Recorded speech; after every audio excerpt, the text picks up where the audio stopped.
2025, I told myself I wanted to buy a proper cinema camera and see if I could put my days of shooting hybrid bodies behind me.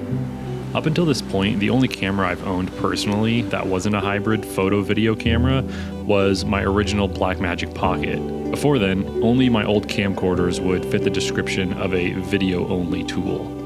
So I wanted to buy a camera that was small, video-focused, and would solve some of the problems that I've had with my hybrid camera bodies.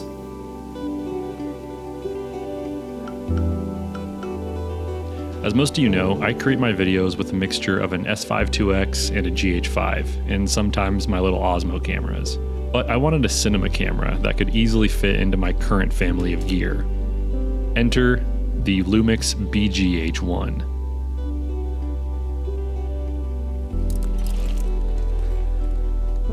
So here are some key features that drew me to this camera.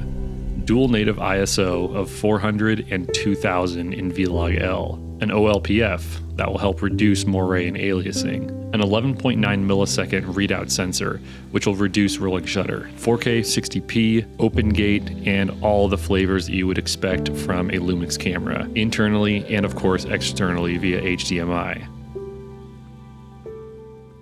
So real quick, let's talk about the rig.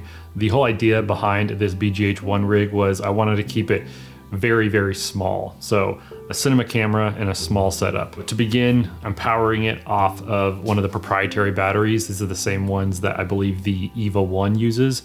And we have it in a small rig cage. And then I actually added a cheese plate to the top by Camvate just to add a couple more quarter 20 mounts. Then on top of that cheese plate, we have this D top handle that I got from AliExpress. I really like this one. And on the side, I have a hand grip, which I kind of modified. This used to be one that connected to an Airy rosette, but I took the Airy rosette stuff off and I just kind of hard mounted it to the small rig cage. And that just kept everything a lot more compact. I'm always kind of picky when my rig gets a little bit too wide or too tall. And then moving on to the top handle, what's kind of cool about this D top handle is that it actually has a 15mm rod at the front of it. So I have a short 15mm rod. On this side, we have my Comica VM10, nice small little compact microphone. And then on the other side, I have a 15mm rod with a female NATO attachment, then the male NATO rail attached to the small rig Focus 5 SDI. One of the cool things about the BGH1 is that it has HDMI out as well as SDI out, and SDI is just a much more reliable connection. So I got this small rig Focus 5 SDI for pretty cheap. These are old but gold. They have great UI, still bright enough to see in daylight. I think they were about 800 nits, and yeah, they're great. And because it's on this 50mm rod, I can move it up and down, and it's great. So yeah, the whole idea with this rig, again, was just try to keep everything nice and small and compact, and that's why I've opted to go with the Lumix 12-35 as the main lens that I rock on here, because it does have image stabilization. So yeah, really nice little compact rig, and it's been working out great.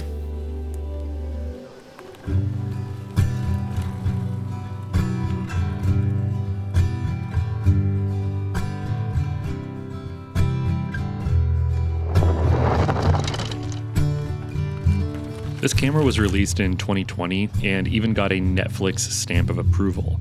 But what I think hurt this camera's popularity was the year it was released, and it didn't get into the hands of very many people. Letting Patrick Tommaso review the BGH1 was probably the best thing they did at the time. When this camera came out, it was basically just marketed as a gimbal or drone camera, or even a camera that you could set up during a live conference or at a church. I think pushing this camera more as a mini Red Komodo style cinema camera would have been a much better move. You can barely find footage shot with this camera on YouTube or Vimeo, which makes me think it was pretty much dead on arrival in the indie filmmaking space.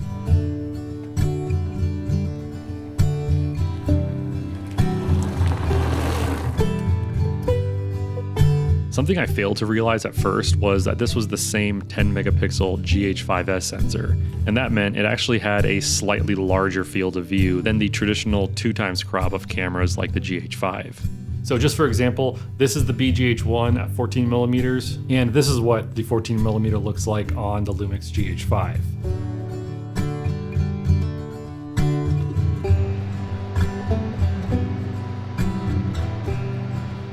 The second base ISO of 2000 and the sensor being only 10 megapixels means that this camera actually excels in low light situations, just like the GH5S did.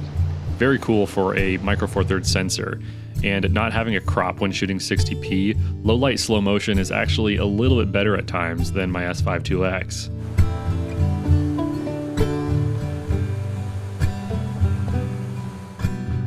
This camera will run you about $1,200 to $1,500 in the used market, but there are some additional costs that you might need to keep in mind. For instance, you'll need a monitor for this camera to work, but I'd assume that most of us have one already. I'd also recommend at least a cage, if not a top handle and a side handle as well.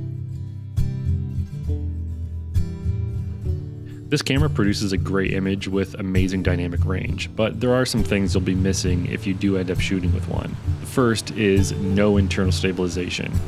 That's something that the GH5S also lacked, but I have a GH5 and an S5 IIX, so if I really needed to go handheld, I would use one of those cameras. But having something like an image stabilized lens, like my 12 to 35, is also a pretty good option. And the second is there's no reliable, continuous autofocus. And that's something that should be expected with a cinema camera like this.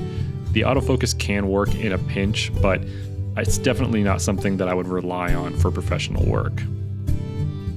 And that's really it. Those are the only faults I can reasonably find with this camera. I love the micro four thirds format, and this camera has solidified that love even more. It's not a perfect camera, and most of us will be better off using a hybrid, but having a video focused camera that gives such an organic looking image, one that isn't too digital, is something I've always been longing for. The BGH1 will never overheat, it won't need diffusion filters to hide moire, and you can move the camera as quickly as you want without having to worry about rolling shutter. And pairing it with some fast glass, you can still get some pretty nice shallow depth of field. You can't really ask for more than that. Well, I could ask for more, but for now, this is really all I need. Thanks for tuning in. I'll talk to you later.